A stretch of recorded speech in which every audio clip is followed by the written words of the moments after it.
Good day to you. I'm BJ Arnett, and this is This Day. Today is a special day for me. It's almost like I'm opening up a birthday present.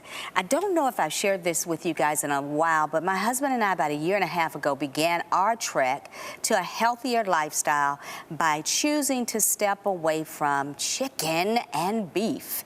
And we became what thought we were just vegetarians. And then education is a wonderful thing. We are pescatarians. So occasionally we will have fish with our meals, but we are moving swiftly towards this plant-based lifestyle. And I'm going to tell you, when I go to the grocery store and I see the chicken wings that I used to love, I mean absolutely love, I'm like, I can't even see that anymore. Well, my guest is Renee M. Beavers, who is all about that healthy lifestyle, living on purpose and living out loud in a way that helps you live longer and stronger. Thank you so much for being here. Thank you for having me. I really do feel like I'm opening a present because of the journey that we are on. So I've got all of these. Okay, how do I cook this moment? Okay. There are foods that we culturally have been raised on, and I have been in Atlanta since I was 17, so I'm officially a Southern girl.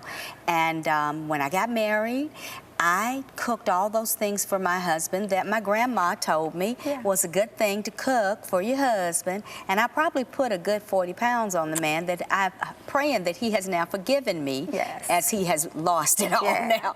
But it was about make sure you have enough sugar in the sweet potato. Yams is just better than the sweet potato because you can put that's so bad. You can put 2 cups of sugar and 2 sticks of butter, and you just keep putting it in there until it no longer looks like a sweet potato, but something different. Yeah, the other. So how do you get to living on purpose, this healthy lifestyle with food as your friend instead of your enemy? Well, one of the things that I really try to explain to people is that rather than telling them what not to eat, I try to show them how to take what they're already in, that they really enjoy, and instead of using animal products, I show them how to use plant-based products. Like instead of using animal butter, we use grapeseed oil.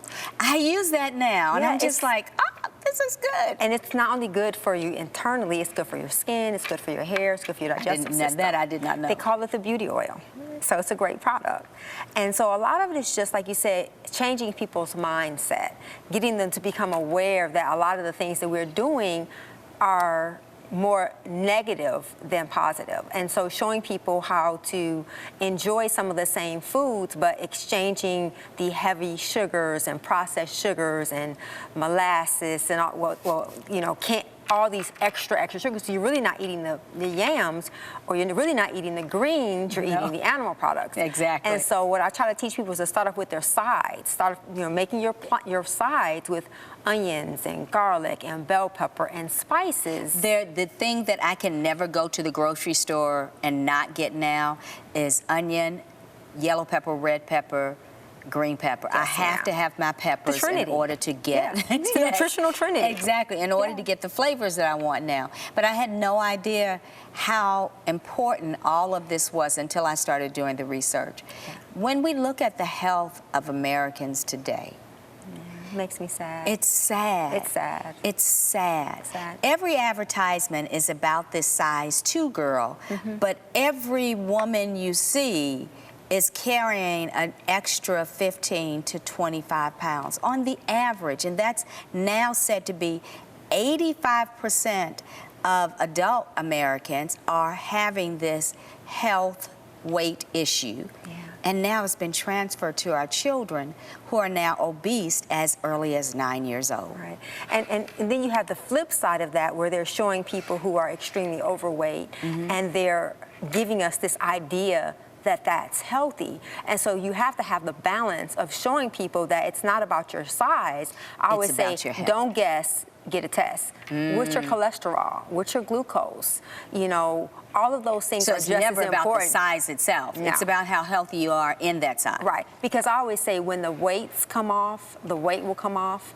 And really being overweight is more of a reflection of the condition of your heart And so many of us have this love relationship with food, when really I try to tell people, reserve your love for people and not things and food, because those things can't love you back. So it's really a whole mindset shift of getting people to understand that food is supposed to serve us. And for many of us, we're serving the food. We're serving the food. That's absolutely true. Yeah. I had no idea that when I consistently pull back on sugar, and when I do that, I feel a big difference in my body. My body wants me to get that sugar. As simple as having a cup of coffee and watching the increase of your sugar in just a teaspoon versus 2.5 teaspoons. People will say to you, it's just coffee. When you go to your favorite coffee shop and you have the flavored da-da-da-da-da, you're still looking at a major amount of sugar, and that sugar is not your friend. Yeah. Well, sugar is not so much the enemy, because fruits and vegetables have sugars. the right sugars. But it's just a matter of making sure that when you're eating sugar, that there's fiber, vitamins, and minerals. So when you're eating ultra-processed sugars, the more of those things you eat, the more you're going to crave them, because there's a part of your brain that becomes addicted to that cycle of the spike of your insulin. And so I tell people, if you're trying to get off sugar, the best way to break any unhealthy relationship is to fast. Because the Bible doesn't say if you fast, it says when you fast. So that's a big part of this, is teaching people to take responsibility, take control, and to make some changes in their daily lifestyle with food, because it's the one thing we all have in common. And it's the one thing that we've ignored as the culprit to our health. We blame our genetics, we blame sugar. But most of us eat more animal products than we do sugar. Well, I know you're an author, and you have 2 of your books here, but you've got a step-by-step, do this, do this, do this. Start me off on my Monday morning, or does it for me happen on Saturday in the preparation of my week? How do I make this happen in a busy lifestyle? Well, it starts with the I decided moment, that you decide that you want to change and that you don't want to be in a cycle of dieting. I don't say you should wait until Monday. You should make your decision at that meal. Because if you get in the habit of waiting until the next day, that means you have a whole nother day to do damage. So you should make the decision at that moment that you want to change. And it starts off with saying, what's in the throne of my heart?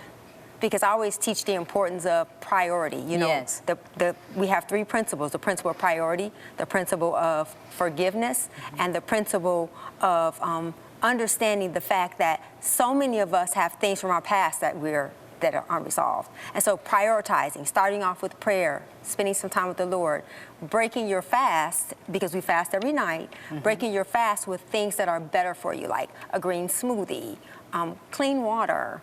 Even if you're going to have coffee, having it without all the extra things in it. But it's really not so much about giving your body what you want, it's giving your body what you need. And that's a part of training yourself.